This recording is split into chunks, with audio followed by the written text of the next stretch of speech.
ಮಂಡಳಿಯ ಕರ್ನಾಟಕ ರಾಜ್ಯ ನಿವೃತ್ತ ಸರ್ಕಾರಿ ನೌಕರರ ಹಾಗೂ ಹಿರಿಯ ನಾಗರಿಕರ ಕ್ಷೇಮಾಭಿವೃದ್ಧಿ ಸಂಘ ಕೇವಲ ನಿವೃತ್ತ ನೌಕರರಾಗಿ ಮೀಸಲಾಗಿಲ್ಲ. ಇದು ರಾಷ್ಟ್ರ ಮತ್ತು ರಾಜ್ಯದ ಎಲ್ಲ ಹಿರಿಯ ನಾಗರಿಕರ ಕ್ಷೇಮಾಭಿವೃದ್ಧಿಗೆ ಹಗಲಿರುಳು ಹೋರಾಟ ಮಾಡ್ತಕ್ಕಂಥ ಒಂದು ಸಂಘ ಆಗಿದೆ. ಕಳೆದ 16-18 ವರ್ಷಗಳಿಂದ ಈ ಸಂಘ ನಿರಂತರವಾಗಿ ಹಿರಿಯ ನಾಗರಿಕರು ಮತ್ತು ನಿವೃತ್ತ ನೌಕರಿಗೆ ಸಂಬಂಧಪಟ್ಟಂಥ ಹಲವಾರು ಸಮಸ್ಯೆಗಳನ್ನು ಮತ್ತು ಬೇಡಿಕೆಗಳನ್ನು ಇದು ಅಲ್ಲದೆ ಸೌಲಭ್ಯಗಳನ್ನು ಕೊಡುವ ಸಲುವಾಗಿ ಸಾಕಷ್ಟು ಪರಿಶ್ರಮ ಪಟ್ಟು ಈ ಸಾರ್ವಜನಿಕ ಹಿರಿಯ ನಾಗರಿಕರಿಗೆ ಲಾಭವನ್ನು ನೀಡಿದೆ. ರಾಷ್ಟ್ರ ಮಟ್ಟದಲ್ಲಿ ಕೇಂದ್ರ ಸರ್ಕಾರದ ಸಂವಿಧಾನಬದ್ಧವಾದಂಥ ಹಿರಿಯ ನಾಗರಿಕರ ಹಕ್ಕು ಮತ್ತು ಹಿರಿಯ ನಾಗರಿಕರ ಕ್ಷೇಮಾಭಿವೃದ್ಧಿ ಕಾನೂನು, ಇದರ ಜೊತೆಗೆ ರಾಜ್ಯ ಸರ್ಕಾರದ ಪಾಲಿಸೀಸ್ ಆಫ್ ಸೀನಿಯರ್ ಸಿಟಿಜನ್ ಅಂತ ತಿಳ್ಕೊಂಡು ಪ್ರತಿಯೊಂದು ರಾಜ್ಯ ಸರ್ಕಾರಗಳು ತನ್ನದೇ ಆದಂಥ ಹಿರಿಯ ನಾಗರಿಕರಿಗೆ ಸಂಬಂಧಪಟ್ಟಂಥ ಒಂದು ಪಾಲಿಸೀಸ್ಗಳು ಅಂದರೆ ನೀತಿಗಳನ್ನು ಕಾಲಕ್ಕೆ ಪ್ರಕಟಣೆ ಮಾಡ್ತಾ ಇದೆ. ಈ ಕುರಿತು ಹಿರಿಯ ನಾಗರಿಕರಿಗೆ ಯಾವುದೇ ಮಾಹಿತಿ ಸಿಗೋದಿಲ್ಲ.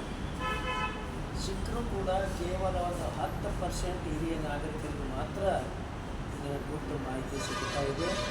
ಹೀಗಾಗಿ ಇದರ ಒಂದು ಸದುಪಯೋಗ ಮಾಡೋಕ್ಕೆ ಸಾಧ್ಯ ಆಗದಂಥ ಹಿರಿಯ ನಾಗರಿಕರು ಪ್ರತಿ ದಿವಸ ಹಲವಾರು ದೌರ್ಜನ್ಯಗಳನ್ನು ಸಮಸ್ಯೆಗಳನ್ನು ಎದುರಿಸ್ತಾ ಇದ್ದಾರೆ.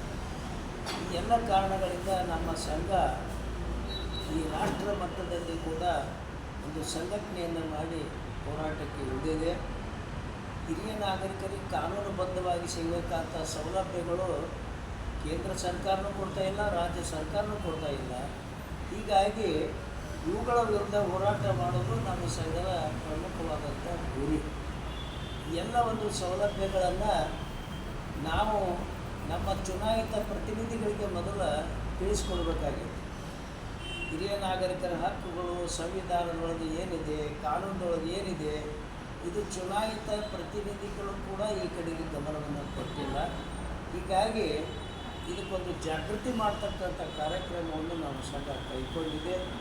ಇಷ್ಟೇ ಅಲ್ಲದೆ ಈ ಕಾನೂನು ಕೆಳಗೆ ಏನು ಸೌಲಭ್ಯ ಸಿಗಬೇಕು, ಈ ಸೌಲಭ್ಯದೊಳಗೆ ಭಾಳ ಪ್ರಾಮುಖ್ಯವಾಗಿ ಹಿರಿಯ ನಾಗರಿಕರಿಗೆ ತನ್ನದೇ ಆದಂಥ ಒಂದು ಟ್ರಿಬ್ಯುನಲನ್ನು ರಚನೆ ಮಾಡಿದ್ದಾರೆ ಸರ್ಕಾರ. ಈ ಟ್ರಿಬ್ಯುನಲ್ಗೆ ಯಾರು ಹೋಗ್ಬೇಕು, ಏನೈತಿ ಈ ಟ್ರಿಬ್ಯುನಲ್ ಒಳಗೆ, ಏನು ವ್ಯವಸ್ಥೆ, ಇದನ್ನೆಲ್ಲನೂ ಮಾಹಿತಿ ಯಾರಿಗೂ ಗೊತ್ತಿಲ್ಲ. ಈ ಟ್ರಿಬ್ಯುನಲ್ಗೆ ಸಂಬಂಧಪಟ್ಟಂಥ ಹಲವಾರು ಸಮಸ್ಯೆಗಳನ್ನು ನಾವು ಕೌನ್ಸಿಲಿಂಗ್ ಮುಖಾಂತರವಾಗಿ ನಮ್ಮ ಸಂಘದ ಕಚೇರಿಯಲ್ಲಿ ನಿರಂತರವಾಗಿ ನಡೆಸಿಕೊಂಡು ಬಂದಿದ್ದೇವೆ. ಇಂಥ ಹಲವಾರು ಮಹತ್ವವಾದಂಥ ಸರ್ಕಾರಿ ಆದೇಶ ಇರಲಿ, ಸೌಲಭ್ಯ ಇರಲಿ ಮತ್ತು ನಮ್ಮ ಸಂಘದ ಕಾರ್ಯ ಚಟುವಟಿಕೆಗಳಿರಲಿ, ಇವನ್ನೆಲ್ಲ ಜನತೆಗೆ, ರಾಷ್ಟ್ರದ ಮತ್ತು ರಾಜ್ಯದ ಹಿರಿಯ ನಾಗರಿಕರಿಗೆ ತಿಳಿಸಿಕೊಳ್ಳಲು ತುಂಬ ಅವಶ್ಯಕತೆ ಇದೆ. ಈ ಕಾರಣದಿಂದ ನಾವು ನಮ್ಮ ಸಂಘದ ಒಂದು ಯೂಟ್ಯೂಬ್ ಚಾನಲನ್ನು ಆರಂಭ ಮಾಡೀವಿ. ಈ ಯೂಟ್ಯೂಬ್ನಲ್ಲಿ ಹಿರಿಯ ನಾಗರಿಕರಿಗೆ ಸಂಬಂಧಪಟ್ಟಂಥ ಎಲ್ಲ ಒಂದು ಮಾಹಿತಿಯನ್ನು ನಾವು ಮೇಲಿನ ಮೇಲೆ ಕೊಡ್ತಾ ಇದ್ದೀವಿ. ಮತ್ತು ತಾವು ಏನಾದರೂ ಸಮಸ್ಯೆ ಇದ್ದರೆ ಯೂಟ್ಯೂಬ್ ಮುಖಾಂತರ ನೋಡಿ ನಮ್ಮನ್ನು ಸಂಪರ್ಕ ಮಾಡಿ ಪರಿಹಾರ ಕೂಡ ಪಡ್ಕೊಳ್ಬೋದು.